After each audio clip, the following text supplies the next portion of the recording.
Well, if you watched the last video, we did have some problems. Tried to do a cheap quick fix, but we ended up with some issues. Let's get in here, see what we got, get this problem solved. What we have here is a replacement transmission. I did pick this one up to use at a local salvage yard. Came with a 90-day warranty. Basically just covers parts. As long as they work, usually they always work. So I'm not too interested in that. Let's see what else we got. So I did get, we've got a Sachs replacement flywheel. So this is an OEM style flywheel here. All right, so we have that.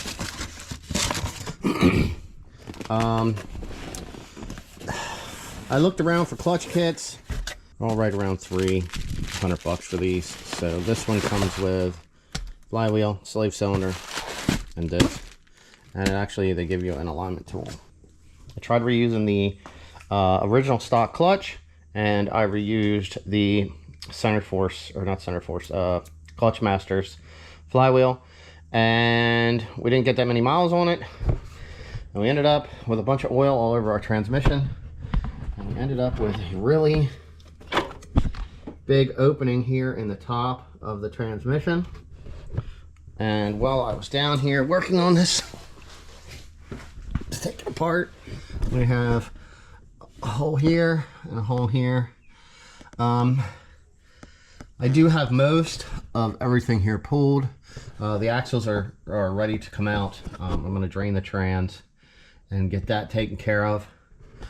I've been working on getting everything kind of like wiped down, but we're going to get to see what came apart in here. All right, well, it's separated and we're on our way dropping it down. Looks like something right here came apart in the clutch disc. It's like sticking out right there. So,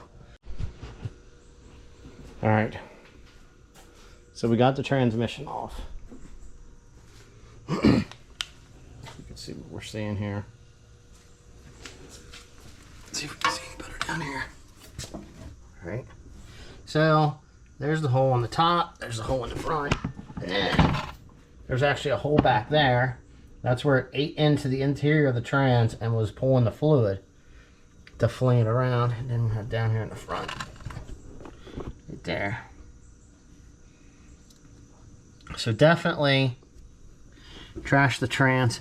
Right up here, hopefully you can see that, a piece of the transmission or the clutch came apart and it's sticking out right there.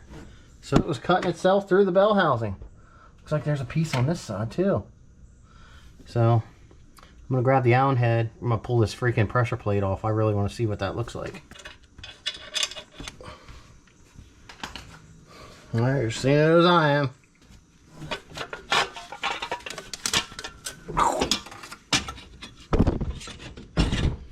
All right. So the flywheel surface does not look that bad, but can't wait to tell you what I felt in my hand. Now you can see we have some goo on there from the fluid mushing around. But this is our problem right here. The freaking pressure plate came apart. That was almost right away, it did.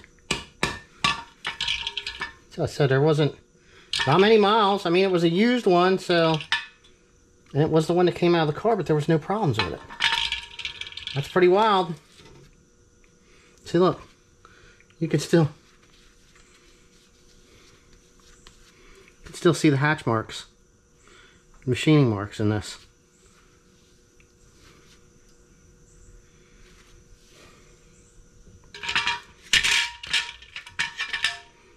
Wow. All right, well, Sachs clutch, junk. Alright, well, I mean, this plate here, I probably should have replaced this insert plate, but it didn't cause anything with why this failed. It was actually something in that pressure plate. I'm going to clean this up. This thing's perfectly reusable if somebody wants to use it. So, I won't toss it. Maybe I'll just run it in the parts washer. I'll get it all cleaned up. And maybe I'll offer it up if somebody wants to try to use it. Since I got brand new, I'm not going to be reinstalling it. And you can buy these. I'm not sure what the part number is for this, but this does have the part number right here. And I know if you go on to their website, you can order this, insert and replace this, and it'll work for what you need. All right, so back onto this here. I did get everything unboxed, unbagged. I did have some problems. The flywheel bolts, or not flywheel bolts, we actually have the flywheel, is installed. All the bolts are on there. We did put some blue Loctite. We got them all torqued down. Now, I ran into a little bit of an issue when I installed the force clutch. I got rid of these bolts. So these are 7mm by 100 thread pitch. I looked around for these. My only other option was trying to call the dealer, but these ones they're grade 8, so they'll fit in there. I'm gonna Loctite these suckers in there. I have the alignment tool through the disc. We're gonna grab our pressure plate. I also have a quarter drive ratchet ready to go. Sticking these on here, like I said, with a lock washer, and we're gonna put blue Loctite on our threads. We're gonna get this clutch centered out and tighten down our pressure plate. Well, making sure that I'm centered out, and then any clutch you always tighten in a star pattern from there to this side, do back and forth, you know, till it's tightened the whole way down. All right, well, we got everything tightened down in our star pattern. Sure does look a whole lot better, doesn't it? They give you an alignment tool, but it there's no pilot bearing for it to go into to center, so it's as close as it's going to get. It's kind of something you got to do, play with it a little bit. Here is the new slave cylinder that is included with it. The bearing and everything is all in one piece. This is something that I typically only started receiving with some of the ACT clutches I was installing in some of the SRT4 Neons. It's kind of cool to see it come with. This is a cheaper brand of clutch. Like I said, I got this off of Rock Auto, and this is the brand. It's Impact Clutch Systems. I believe this was $300. So a little cheaper than the stock OEM replacement, but we're going to see what happens here. Hopefully that works out well. The most expensive thing was the flywheel. They are nearly $500. So we're just going to cross our fingers here. I guess that's part of it. So to get this correctly here installed, there is 2 10 mils. One's here, one's there. You can see on the back here, this input shaft here actually looks pretty good. Nice and clean, believe it or not. There's a little bit of dirt in there. Something might have been leaking across the top here, but it's hard to say. I'm going to double check my axle seals. I have to get this popped out of here, and that'll be pretty easy once we undo that. And then we got to switch our line over. Everything is on here the way it needs to be. We have the clutch lube on our splines. We have the new slave cylinder is installed. I did wipe this down a little bit, but I didn't get crazy with it like I want to, because I'd really like to just wash the whole case like I normally do with stuff.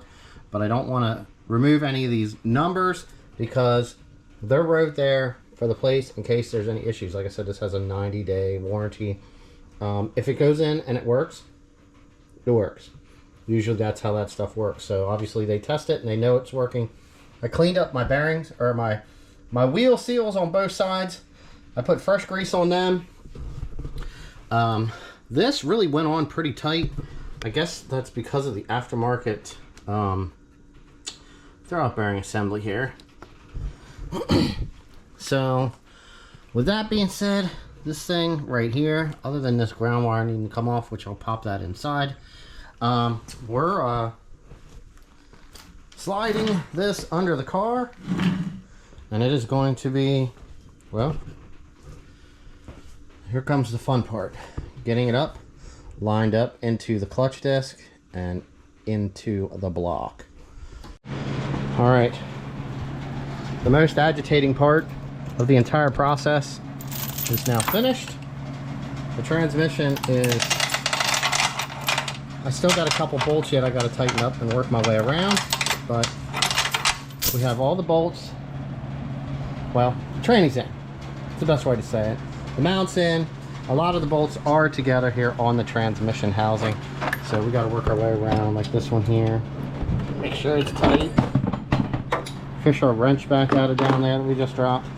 So, lots of fun stuff.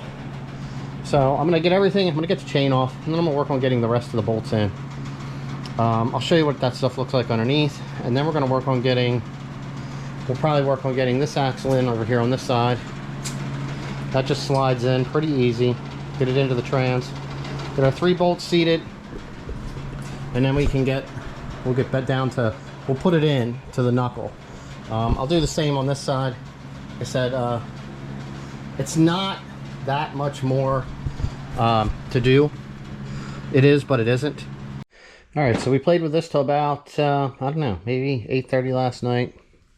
I did end up watching some stuff on the TV. So right now we pretty much, it's install the axle, install the front support, install the control arm, stick some wheels and tires on this thing. This was the fluid that I got this time. Last time it was even hard trying to find some of this. The last time I did this, I bought the Mopar fluid. This was just a little cheaper, but they didn't have any of that in stock. Oh yeah, we got to install our wheel well. So, oh, and we got to bleed out the clutch. These things do kind of suck on here. Just real quick. It showed this right here. And like popping this off and then pulling out on here to be able to get this to bleed, and this is located right down there. So let's get that hooked up. We got to do that too. All right, well, we got everything together. The car does start up, and I did run into a small problem, but we're gonna let that for another video. So while trying to bleed out our clutch, we have our hose hooked here. We did get a good bit, but we couldn't get any pedal. And I was trying to figure out why. It looks like we have an issue down here. Hopefully that's good enough. See it? I actually got fluid coming up in to the car. So, and there's just no, there's a little bit of feel right here at the bottom, but that's it. So we have a new one of those on order. It'll be here in about a week, as it seems like it's something that's not stocked local. So we'll be pushing this out, bringing it back in when we get the parts. So that'll be it for this video. We got everything in. We got it together. We couldn't test it. So that's going to be in the next one when we get the slave cylinder or master cylinder installed and we get the system bled out. So see you in the next one.